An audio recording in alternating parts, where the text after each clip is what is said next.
For today's story, we turn our attention to a lawsuit involving an Indiana man who was kept in solitary without toilet access for weeks and died of malnutrition, according to the lawsuit. Here is a picture of the jail cell, which you can see has no toilet access, and the individual, and the guards treating him. According to the lawsuit, the Indiana jail let the man who had schizophrenia starve to death in solitary confinement. Jackson County Sheriff's Office employees in Indiana locked the man having a psychotic episode in solitary confinement for 3 weeks, according to the lawsuit, without mental health care or even toilet access until he died of malnutrition, according to the lawsuit. Also, there is video footage. So there is some evidence that helps to back up this story. So we're not just necessarily making things up. This tale begins on July the 20th of 2021, when the apartment managers at the apartment he was living at entered his residence at the request of his mother, who was concerned that her son might be having a psychotic episode. And so the apartment managers went to check on him. They entered his apartment. When they entered his apartment, they found him confused, incoherent, and nude on the floor, and decided to, call for help, because that's a rational thing to do. So the apartment managers contacted a hospital and had him transported to the hospital. So his mom's concerned. She calls the apartment managers. Apartment managers go to check on him, find him in obvious distress, call for help. So far, so good. At the hospital, the individual grabbed a nurse's hair, and then the police arrested him on battery charges. Not for nothing here, but legally, the idea that he's guilty of battery is not at all obvious, because battery, like pretty much every crime, requires two things: action and mental state. It's called mens rea. Mens rea, mental state. Actus reus, the act, right? You have to have both. If you have mental state but no act, no crime. But the reverse is also true. If you have act but no mental state, no crime.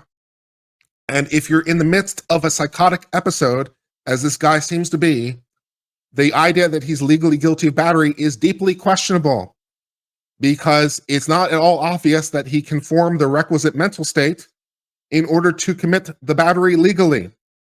So he may have done the act, but the mental state seems very dubious. So these charges seem questionable. But they arrested him on battery charges for pulling at the nurse's hair. At the jail cell, the individual, who apparently had schizophrenia, was stripped naked and thrown into solitary confinement in a small room without toilet access. Surveillance footage that's available shows for 21 days him screaming, rocking back and forth, licking the walls, smearing feces and urine on the floor, violently shoving objects, including a plastic bottle, up his own rectum, throwing food on the ground, and eating styrofoam food trays that made their way through the cell door. According to the lawsuit, he lost 45 pounds in a month. That is a lot of weight loss.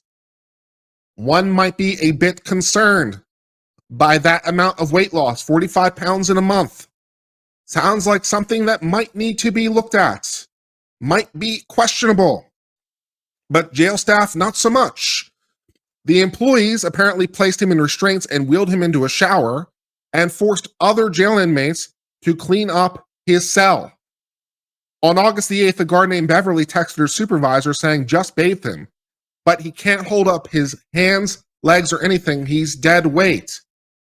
In footage, it shows the individual visibly shrinking over weeks until he doesn't have strength to hold his own head up. "Get up, buddy," the corrections officer asked, but he can't. In one portion of footage, a female guard sprays him with liquid soap and hoses him down so he doesn't smell before EMS comes. On August the 8th, jail officials noticed the individual, visibly emaciated and unable to hold up his body, likely need medical care. But medical officials were unable to save him. According to the lawsuit, doctors listed the cause of death as multiple organ failure due to refusal to eat or drink with altered mental state due to untreated schizophrenia.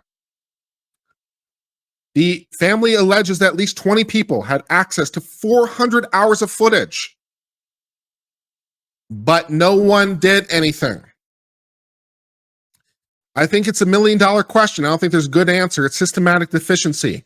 The family is suing the county sheriff's office and the healthcare for violating civil rights. Yeah, this is a problem. This is a legal problem, and the sheriff's office has legal problems out the ass. General proposition: the government does not have a duty to protect you. We know this very well. The police don't have a duty to protect you, right? So if you call the police and they do nothing, you can't sue the police. But there are exceptions to the rule, notably when you're in custody, because when you're in custody, you can't care for yourself. That's the nature of being in custody. You're literally under someone else's control. So when you're a free person, the government doesn't have to protect you. When you're in their custody, you're in their custody. And so the government has a duty to protect you. And if they are willfully blind, if they are actively ignoring the problem, yeah, you have civil rights problems out the ass. And you have video footage that goes on for hours and hours and hours.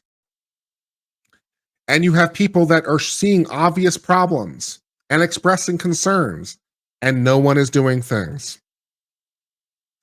This is a lawsuit that seems like a real problem for the sheriff's office.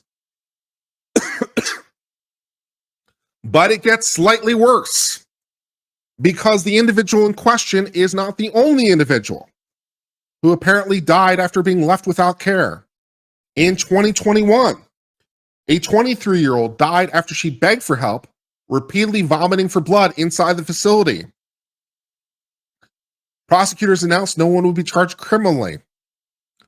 So we had other problems in this same facility in the past. Goes a long way to show our potential willful blindness and active neglect. The sheriff's office did not immediately respond to comment, because the response would be, we're going down hard. In an email, the healthcare facility said the company takes criticism provided by our team, but it's prohibited by federal law from discussing individual medical cases. Apparently, just adding that bit of insult to injury, and it's hard to believe this is true, the spokesman for the healthcare company, in the email that they responded to request for comment, the email from the healthcare company involved in this story includes an email signature. How exciting. What is the email signature? It's a quote from the Bible. What is the quote from the Bible? Let us read it. The quote is, in the email, the healthcare company involved in this story said, it says, quote, "They will answer, Lord, when did we see you hungry or thirsty or a stranger or needing clothes or sick in prison, and we did not help you?" The quote reads. He will reply, "Truly, I tell you, whatever you did not do for the least of these, you did not do for me." Wow. That is an interesting quote to have in your email signature as the healthcare company involved in the lawsuit relating to the neglect of the prisoner who for 3 weeks was kept in solitary without access to a toilet and starved to death. That's an interesting quote to have in your email signature. Wow. Apparently at the hospital where he was initially being kept, when the hospital nurse leaned in too closely to check on him, the student states that he pulled her hair. The hospital called the police department, which shackled his arms and legs and carried him out wearing nothing but underwear. The suit states that the individual with the schizophrenia bit the door of the car as the cop placed him inside. Once at jail, the suit states that the jail and medical personnel failed to take baseline vital signs and threw him into a jail cell alone with only a covered window and cell door. Fluorescent lights blared overhead 24/7. So the lights never went off. When Macklemore, when he arrived at the jail cell, the suit states the jail employees stripped him nude and left him in the corner of the cell. He began licking the walls and asking loudly, "Where am I?" The suit further alleges that even though Indiana law mandates that people held in solitary confinement must be let out of their cell for at least an hour a day, the jail did not do this. The jail staff had placed him on medical observation, which meant that employees need to check on him every 15 minutes. The cell contained toilet and sink, but officials left the door to the area locked, so people couldn't check on him. According to the lawsuit, the individual barely slept, ate, or drank during the stay. The jail logs state that he retrieved just 19 of the drinks he was given during the 20-day stay at the facility. On August 8th, the lawsuit says guards noticed his condition had grown so poor he needed medical care. He could not drink a bottle of Gatorade on his own and needed to be fed by hand. But before being sent to the hospital, they washed him by pouring a few buckets of cold water over his body and scrubbing him with a towel. He was intubated at the hospital and eventually diagnosed with multiple conditions, including lack of oxygen in his blood, dehydration, and kidney failure.